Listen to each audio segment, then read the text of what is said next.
Hey guys, welcome to Smack Talk Wrestling Reviews. I am your host, Boise, and this is Raw vs SmackDown, where I look at both shows and I rank them out of 5 stars and see which show won for the week. With all that said and done, let's be getting on with it. Let's hit the music.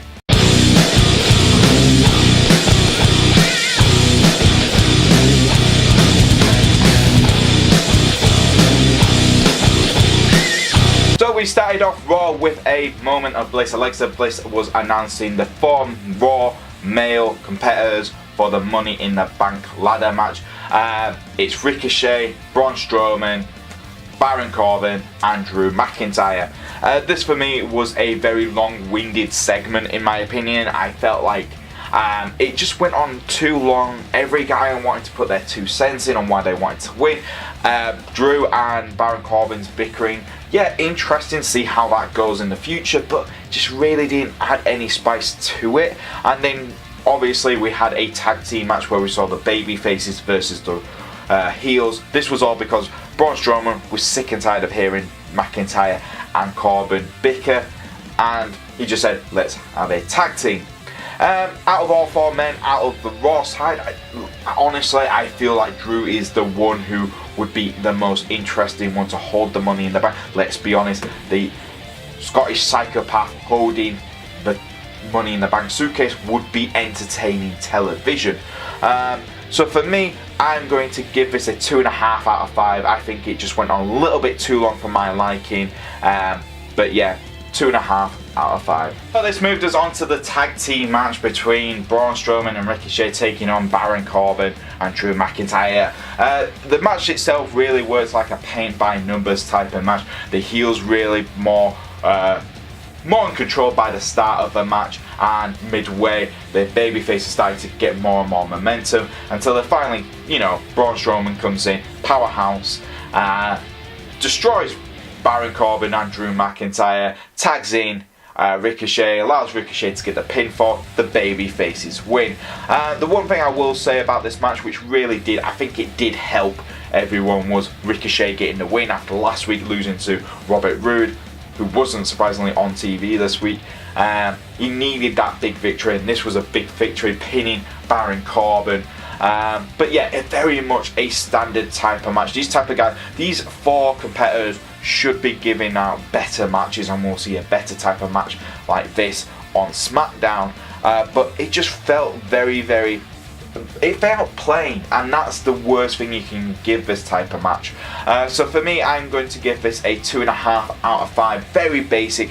Next up, we had the Usos, and they were taking on Gallows and Anderson. That's right, another team from SmackDown have been moved over to Raw. No real announcements from the Raw commentary team why that had happened, but it's happened. The Usos did announce they had something to show after the match, something we've never seen before on Raw. Yeah, the only thing is, this was a good match. It was a good match for Gallows and Anderson. It highlighted why they're still signed with WWE, showed everyone they are a threat to the tag team division, and the Usos got a big victory, and that was fine. That was a big victory for them. But the thing is, we showed a backstage video of the Revival shaving each other's back. I thought it was just really stupid, and I was like, is this what we've got between the 2 best tag teams in the world? We have a slight homophobic joke. Great. Not really what I wanted to see when the Usos went to Raw. I was wanting to see competitive type of matches, not shaving back jokes. But yeah, I can't really say. Another thing I'm going to tell the Usos, which being a critic of theirs, is don't rap your intro. You just can't do it, guys. You can do rap battles with the New Day, that's absolutely fine. But anything else, don't do it. So I'm going to give this a 2.5 out of 5. Next up, we had Miz TV, the most must-see talk show in sports entertainment, and it was The Miz, and he was interviewing none other than Bobby Lashley. God, this really highlighted why you should give Bobby Lashley a manager. Leo Rush is no longer with Bobby Lashley, it looked. If the backstage rumours are true about Lashley having a lot of heat on him, and that not just the talent aspect of him, but also the creative team, thing. That could be very interesting. Bobby Lashley came out alone. No mention about Lio Rush at all.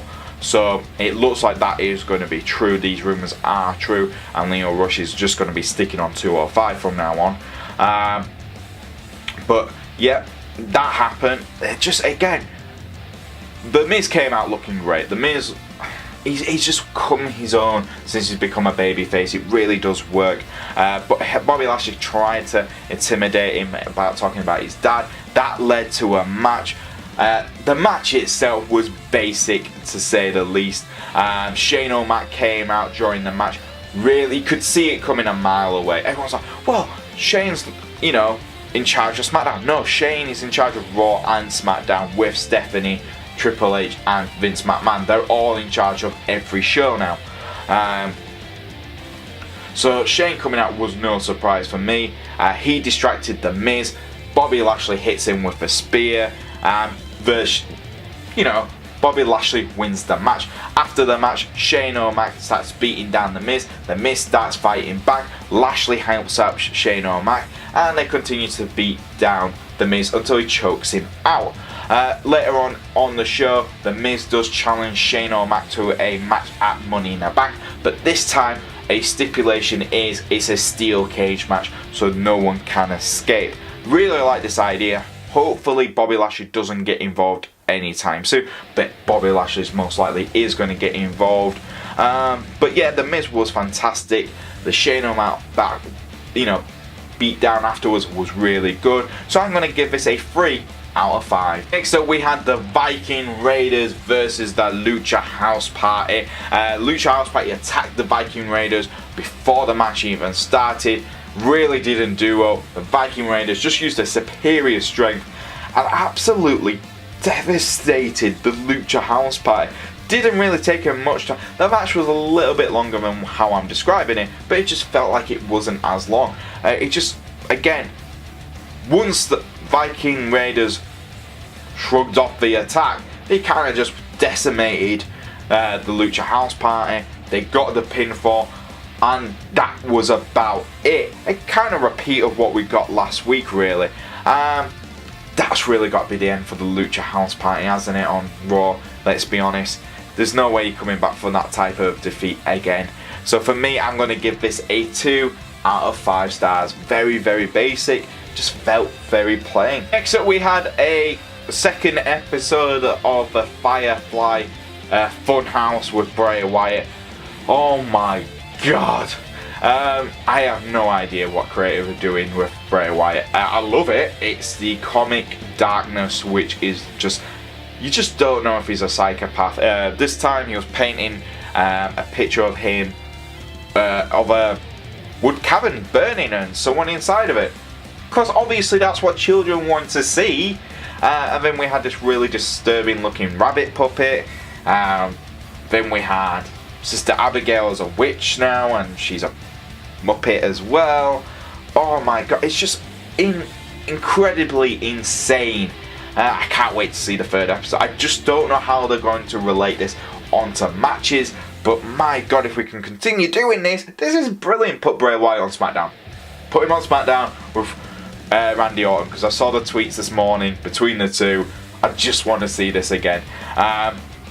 Yeah, I'm going to give this a 3 out of 5. I'm excited to see. It wasn't as good as last week's one, because that one was just mental. This one is mental, but not as mental. So a 3 out of 5. Next up, we had Alexa Bliss with a moment of bliss again. I know what you're thinking. Hold on, wasn't the Firefly thing after this? Yes, but there's a match goes on between this. So I'm just putting it together. So pretty much we had Alexa Bliss, and she announced the women for Raw who are taking part at the women's Money in the Bank suitcase match, ladder match. So it's going to be Naomi, Natalya, Dana Brooke, and surprise, surprise, Alexa Bliss. Again, they're all bickering and arguing about who's going where and all this lot. It's fine. Dana Brooke for me is the weakest link out of that all. Naomi being challenged Alexa Bliss to a match. Alexa said, I'm not even in ring gear, I haven't got the right shoes on. didn't matter. Naomi and Alexa Bliss were going to have a match. The match itself was fine. Again, it just... Alexa Bliss is the biggest heel you've got on Raw, and this is the worst way you can book her, I can say. Yeah, she was trying to tie a shoelace all the time for the match. Naomi really just dominated the match. She did get the victory, did Naomi, after Alexa Bliss's shoes fell off. Again, I don't know. I'm just going to give this a 2 out of 5. It just, the moment of Bliss bit was just, again, a little bit too preordained. I think the only one which was the biggest shock was Dana Brooks was involved in it. Is going to be involved in the ladders match, and the stupid shoe bit was just too much for me. Next up, we had Becky Lynch, and she was doing an interview in the ring. She was talking about how, you know, why she's giving herself such a big handicap at Money in the Bank, especially when she's got Lacey Evans and Charlotte Flair on the same night, one for the Raw Women's title, one for the SmackDown Women's title. Becky just talks about overcoming the odds and all this lot. Typical Becky Lynch promo, very good, very good. She's really good on the mic, let's be honest. Then she calls out Lacey Evans. Lacey Evans does a quick little promo, but it's mostly about the brawl between the two women. Both women are trying to beat the absolute crap out of each other. Referees, backstage officials are trying to drag them apart.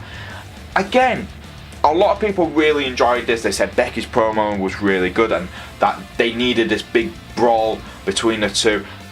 I'm saying Becky's promo was really good. I really enjoyed it, and it was probably the best bit about this. The brawl itself, does no one ever think this is just too much like Charlotte Flair?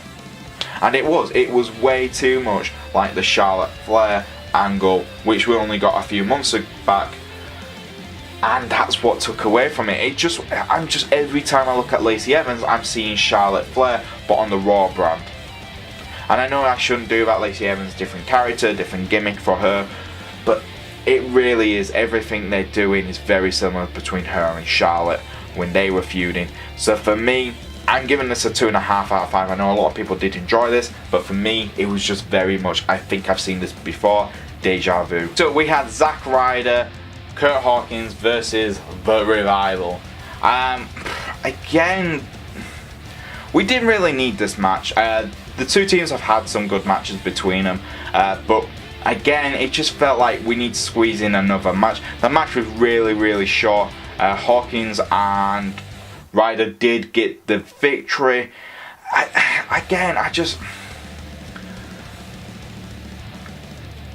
It just doesn't know. It feels like the Revival are just getting punished, and I know that there is this there's rumours that the Revival refused a contract extension by WWE, and they're getting punished for it. But my God, this whole match didn't need to happen. Hawkins and Ryder, they could be looking on for new challengers for their Raw Tag Team titles, but no, really nothing came from it.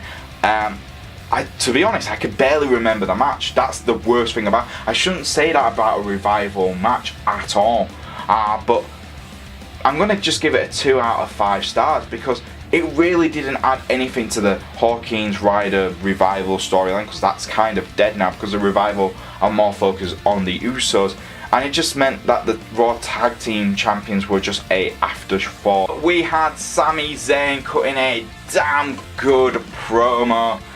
This was brilliant. Sami Zayn pretty much stating he's going to take away the power from the critics, and that's us, the WWE Universe. He's going to keep the WWE Universe in line, and week after week, Sami Zayn's promos have just gotten better and better and better, especially going towards. I don't know how they're going to use this for a feud. Because Sami's not fighting anyone. Sami's not fighting anyone. He's just fighting the WWE Universe. And so it's kind of interesting that one of the best parts about, you know, Raw this week was a promo towards the WWE Universe. A heel at his absolute best,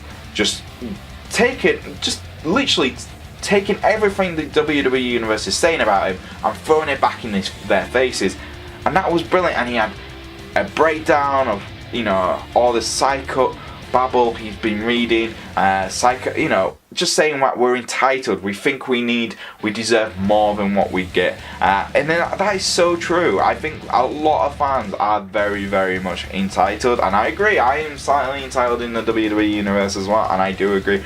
The slight bits of Sami Zayn's promos you do agree with, and that's the best bit. And for me, it was one of the best parts about Raw this week, was Sami's promo just hitting the nail yet again.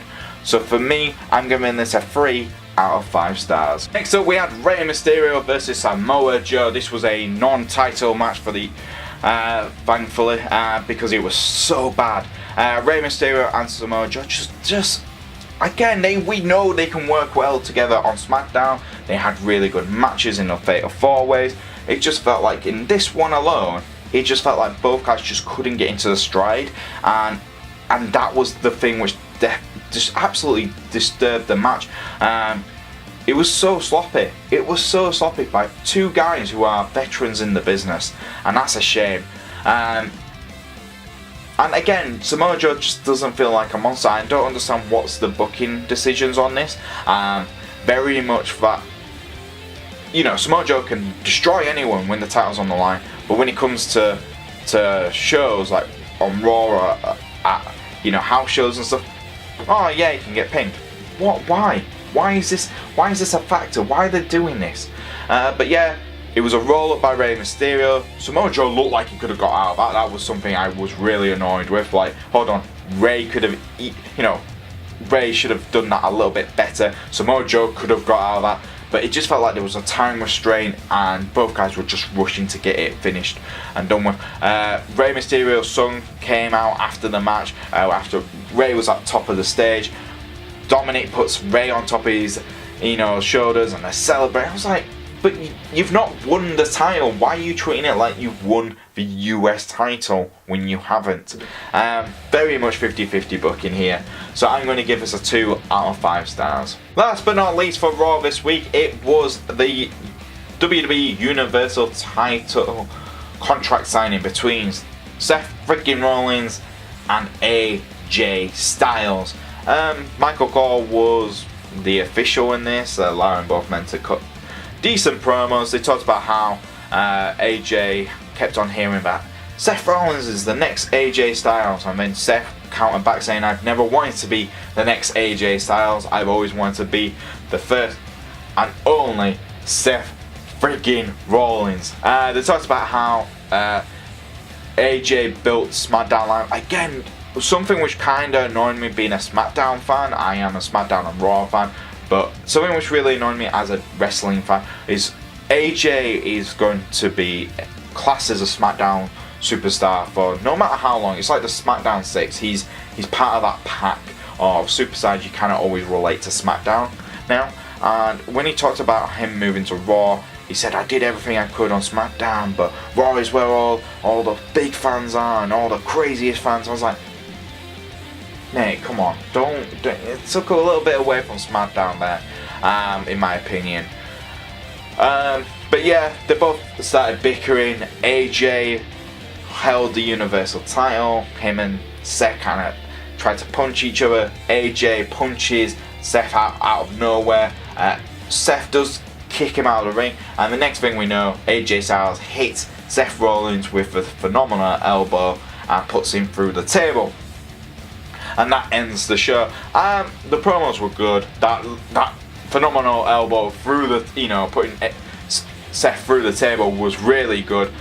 So for me, for an ending segment for Raw, I'm going to give this a 3 out of 5 stars. Now looking on to SmackDown Live for this week, we had Kofi Kingston being interviewed by Michael Cole. Don't know why Michael Cole is on SmackDown Live, but he's cutting an interview with Kofi Kingston. It was kind of like a, oh, this is how you got to the WWE Championship. It showed the Elimination Chamber, it showed Kofi's gauntlet, and they showed him winning at WrestleMania.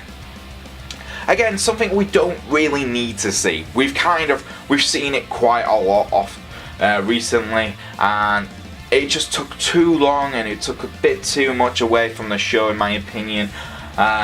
So when they did this, I was like, yeah, we know Kofi's story. The WWE Universe kind of pushed that story into existence. So for us to see it again, just really didn't get the crowd as pumped. Kevin Owens comes out.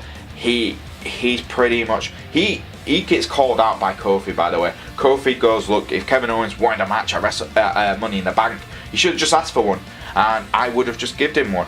So Kevin, if you want a match, let's do it. And Kevin comes out, he accepts the challenge.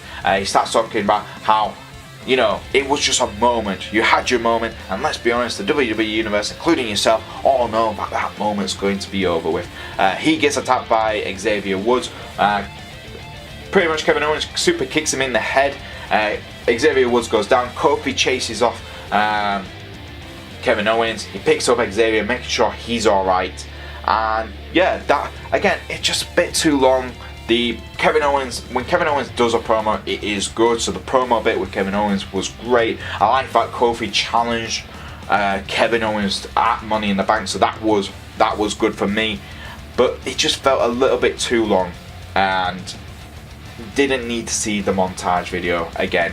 So for me, I'm going to give this a 2.5 out of 5. So we had a Bayley versus Becky Lynch. Now on WWE.com they announced this as the first time ever on WWE that Bayley and Becky Lynch had gone one-on-one. I mean, people went, no, they went one-on-one at NXT, so it's not the first time in WWE because NXT is part of WWE. So they said the first time on SmackDown Live, Bayley goes one-on-one against Becky Lynch.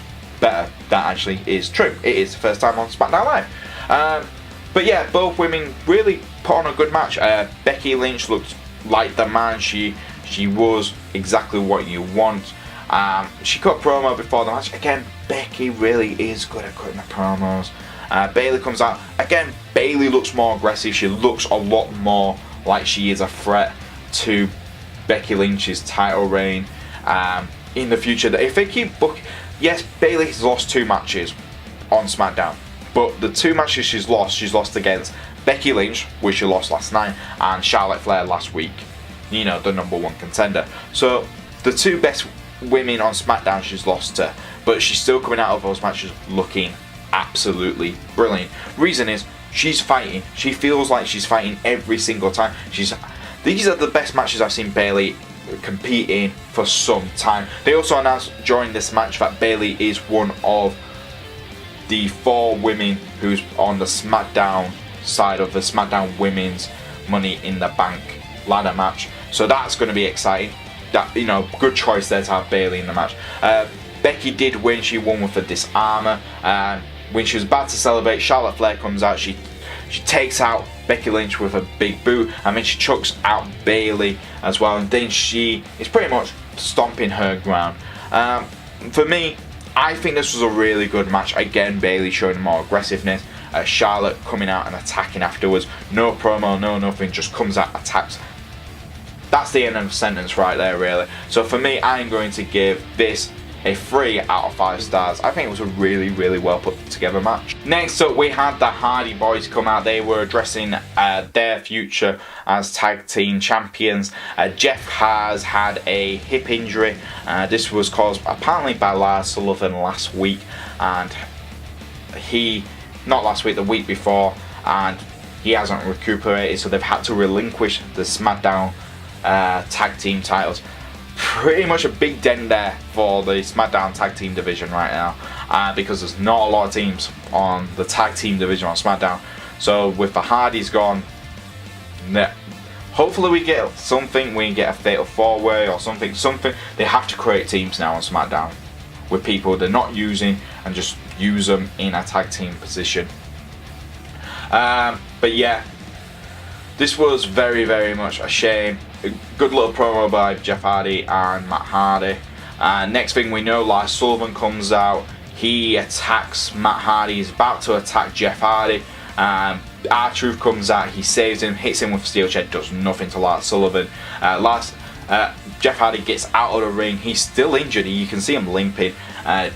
R-Truth gets taken out by Lars Sullivan, and you know, R-Truth selling fantastic, really making Lars Sullivan look like a absolute monster in the SmackDown division right now. I can't wait to see what else they bring to the table with him. But yeah, really good way to build up Lars Sullivan there.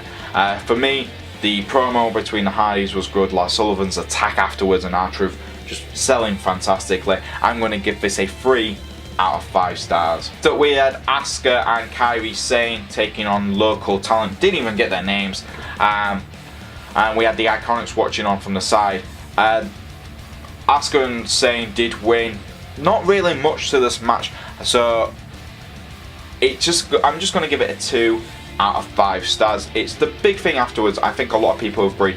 Kairi Sane and Asuka are just so easily meld to a great tag team already, and they feel like a legitimate tag team now.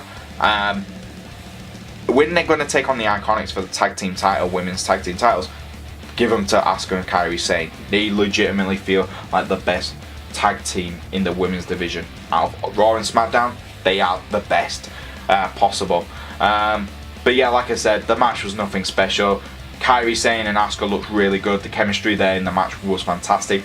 The local talent did exactly what they needed to do in this match. So for me, like I said, a 2 out of 5 stars. Next up, we had the big dog Roman Reigns come out, and he was cutting a promo. He was talking about why he attacked, well, pretty much why he Superman punched Vince McMahon in the face. And he pretty much stated, look, I wanted to make a statement on SmackDown Live on my first night.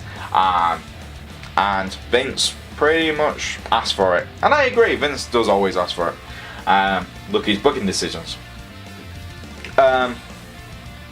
Vince caused Shane O'Mac to come out. He's going to put, obviously he's going to put Roman Reigns into a match, and Roman Reigns is going to be in a handicap match. And what match are we going to get? Well, the B team are now on SmackDown Live. At least we have a tag team now on SmackDown. So yeah, the B team, they're working with Shane O'Mac for some strange reason. They were baby faces when they were on Raw, but now they're on SmackDown, have turned heel.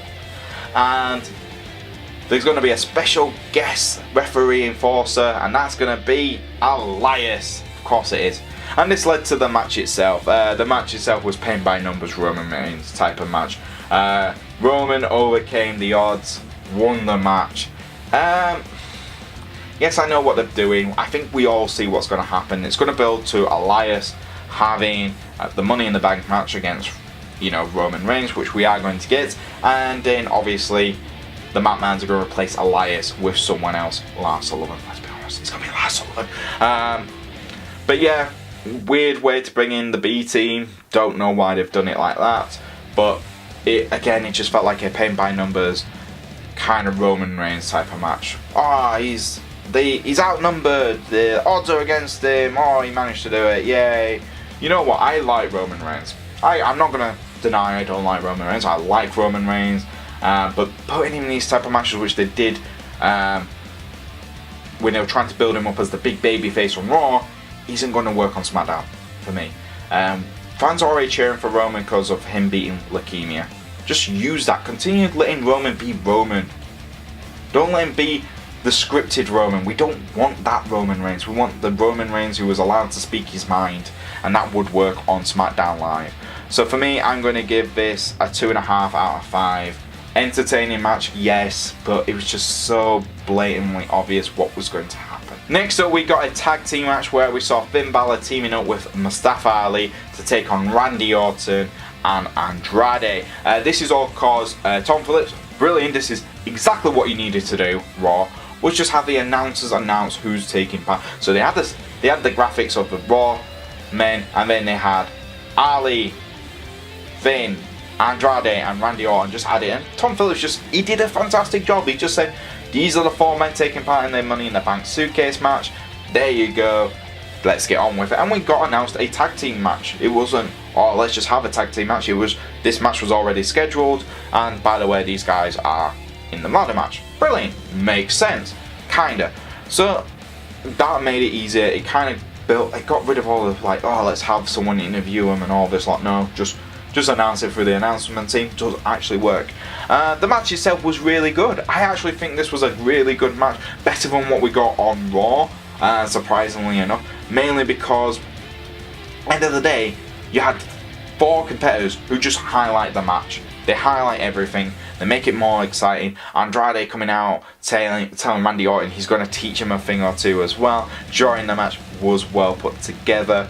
Finn Balor and Ali have great chemistry. I can't wait to see how Andrade, Ali, Finn and Ricochet work in the ladders match, because it's just going to work so well with these high flyers. Can't wait to see that. Randy Orton, he's the veteran. He's going to be the most interesting guy to watch in that match, because the RKO is going to come when someone's on top of the ladder. You know that. But yes, good little match. Ali got the pinfall.